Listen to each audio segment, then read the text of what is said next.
ಇನ್ನು ಕೋಲಾರ ಜಿಲ್ಲೆಯಲ್ಲಿ ಮಳೆ ಅಬ್ಬರಕ್ಕೆ ಆರ್ಟಿಒ ಕಚೇರಿ ಜಲಾವೃತಗೊಂಡಿದೆ. ಮಹಾಮಳೆಯಿಂದಾಗಿ ಕಚೇರಿ ಆವರಣ ಸಂಪೂರ್ಣ ಜಲಾವೃತ ಆಗಿರೋದು, ನೀರಲ್ಲಿ ಮುಳುಗಿ ಹೋಗಿದೆ. ಆರ್ಟಿಒ ಕಚೇರಿ ಆವರಣದಲ್ಲಿ ಅಧಿಕಾರಿಗಳು ಕೆಲಸ ಮಾಡ್ತಾ ಇದ್ದಾರೆ. ಆರ್ಟಿಒ ಕಚೇರಿಗೆ ತೆರಳೋದಕ್ಕೆ ಸಾಧ್ಯ ಆಗದೆ ಸಾರ್ವಜನಿಕರು ಪರದಾಟ ನಡೆಸ್ತಾ ಇದ್ದಾರೆ.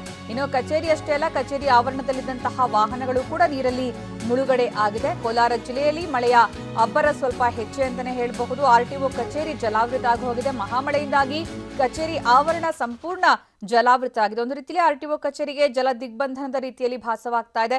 ವಾಹನಗಳ ನಿಲುಗಡೆ ಕೂಡ ಸಾಧ್ಯ ಆಗ್ತಾ ಇಲ್ಲ. ಅಲ್ಲಿ ನಿಲ್ಲಿಸಿರುವಂತಹ ವಾಹನಗಳೆಲ್ಲವೂ ಕೂಡ ನೀರಲ್ಲಿ ಮುಳುಗಿ ಹೋಗುವಂತಹ ಪರಿಸ್ಥಿತಿ ಎದುರಾಗಿದೆ. ನಾವೀಗ ನೋಡಬಹುದು, ಕೋಲಾರದಲ್ಲಿ ಒಂದು ಕಡೆ ಜಮೀನು ಸಂಪೂರ್ಣ ಜಲಾವೃತ ಆಗಿ ಬೆಳೆ ಎಲ್ಲ ನಾಶ ಆಗ್ತಾ ಇದ್ರೆ, ಇನ್ನೊಂದು ಕಡೆ ರಸ್ತೆಗಳೆಲ್ಲವೂ ಕೂಡ ಹಳ್ಳಗಳ ರೀತಿ ಭಾಸವಾಗಿರೋದು. ಅದರಲ್ಲೂ ಕೂಡ ಆರ್ಟಿಒ ಕಚೇರಿ ಸಂಪೂರ್ಣ ಜಲಾವೃತ ಆಗಿ ಹೋಗಿದೆ. ಅಲ್ಲಿ ಸಾರ್ವಜನಿಕರು ತೆರಳೋದಕ್ಕೆ ಸಾಧ್ಯ ಆಗದೆ ಪರದಾಡ್ತಾ ಇದ್ದಾರೆ. ವಾಹನಗಳು ಕೂಡ ಓಡಾಟ ನಡೆಸೋದು ಕಷ್ಟ ಆಗಿದೆ.